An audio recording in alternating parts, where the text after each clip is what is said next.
ejemplo. Eso motivó que Estados Unidos tuviera que salir a la palestra y tomar un rol activo el gobierno, estableciendo normas reguladoras de esa actividad financiera. No se podía más dejar a las entidades calificadoras de riesgo establecer los índices que ellos consideraban convenientes, y también que los balances fueran hechos como querían los contables, sin ninguna sujeción a una pauta o a una regla determinada que indicara que esos balances debían reflejar la realidad económica.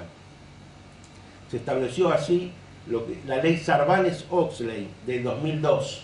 Esta ley fijó las bases legales para establecer la realidad de la contabilidad de las corporaciones, y estableció también sanciones muy importantes para aquellos directivos y profesionales que no respetaran la realidad de los balances. Se fue así hacia la protección del inversionista, ese inversionista que hasta ese momento estaba desprotegido y supeditado a la buena fe de las empresas calificadoras de riesgo y de los contadores, encontró por parte del Estado normas de protección. Se puso un fin a las riquezas solo contables y hasta lo que se había llamado la contabilidad creativa. Se creaban riquezas por vía contable. Estados Unidos logró superar esa etapa, esa crisis del 2001-2002. Pero ahora, como consecuencia del mantenimiento también de esa irrestricta autonomía de la voluntad y de la falta de controles, a los 5 años se vuelve a producir otra crisis en la que en este momento estamos. Es la burbuja inmobiliaria, la otra era la burbuja financiera. Ahora tenemos la crisis de la burbuja inmobiliaria, que se desató a mediados del año pasado, con las llamadas hipotecas subprime o de alto riesgo. ¿Qué son estas hipotecas? Hipotecas que se daban a personas que no podían llegar a tener ese tipo de préstamos para comprar una vivienda. Como no había ningún control del Estado en la forma en que se otorgaban esas hipotecas, los bancos fueron dando hipotecas a personas que en realidad no tenían una capacidad económica como para poder afrontar los pagos. Pero además, sobre la base de dos grandes errores, también propios de no haber una normativa controladora. Primero, a través de un acuerdo entre las entidades bancarias y otras entidades tasadoras que trabajaban con ellas, se sobrevaluaron las propiedades, de forma tal que este problema que afectó generalmente a la gente de bajos recursos que no tenía todavía una propiedad, le ofrecían comprar una propiedad muy importante, adecuada o mejor todavía, sobrepasando sus necesidades. Se la sobretasaba. Si la propiedad valía $200.000, se la tasaba en 280 o 300, y se establecían tasas de interés muy altas, de forma tal que se produjo simultáneamente con el correr de los años que a partir de 4 o 5 años los deudores veían que después de haber pagado 4, 5, 6, 7 años, la deuda que mantenían con el banco superaba el valor real de la propiedad. ¿Por qué? Primero porque estaba sobrevaluada de entrada, y segundo porque tenía intereses acumulativos que eran muy superiores al incremento de sus ingresos. De forma tal que preguntaban cuánto era lo que había pagado, y si usted pagó tanto, ¿cuánto vale mi propiedad? Y su propiedad vale 200, ¿cuánto debo? Debe 270.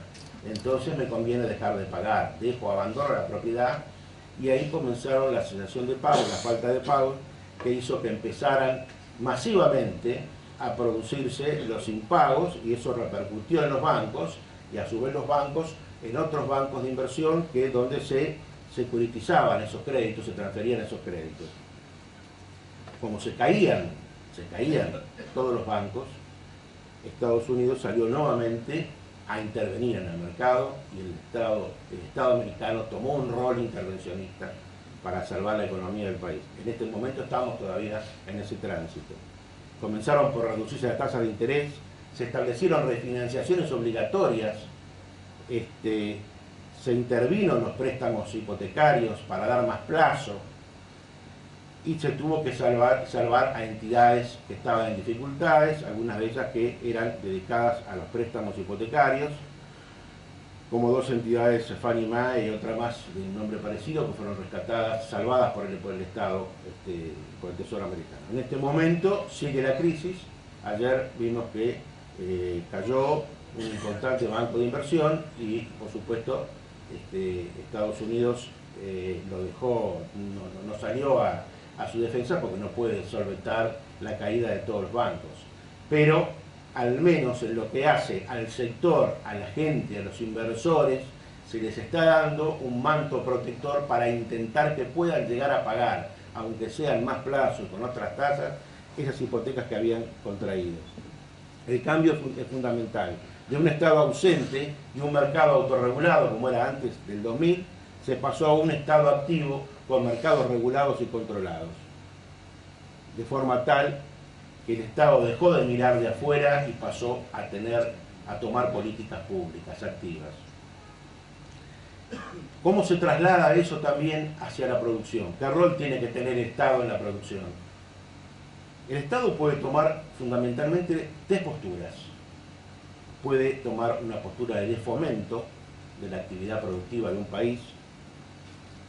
¿Cómo la puede fomentar? Es muy sencillo, haciendo lo que a lo mejor algunos países hacen, y tal vez pueda ser el nuestro, modificar imprevistamente las reglas del juego, de forma tal que no haya posibilidad de hacer cálculos de inversión y cálculos de producción, porque el mismo Estado va cambiando constantemente las reglas del juego. La otra postura es una postura neutra. El Estado no fomenta ni defomenta ni cambia las reglas del juego, deja librado a su libre juego. Y la tercera es que el Estado toma un rol activo, un rol de fomento, mediante el dictado de reglas de juego estables. Reglas de juego estables. ¿Qué tiene que hacer el Estado cuando desea fomentar una actividad productiva determinada? Hay un paso previo, importante, que es una definición del perfil productivo y competitivo que tenga ese país determinado según sus potencialidades naturales y humanas. En nuestro caso, obviamente, el perfil ha de ser agropecuario y agroindustrial. No sería razonable que redefiniéramos un perfil excesivamente tecnificado.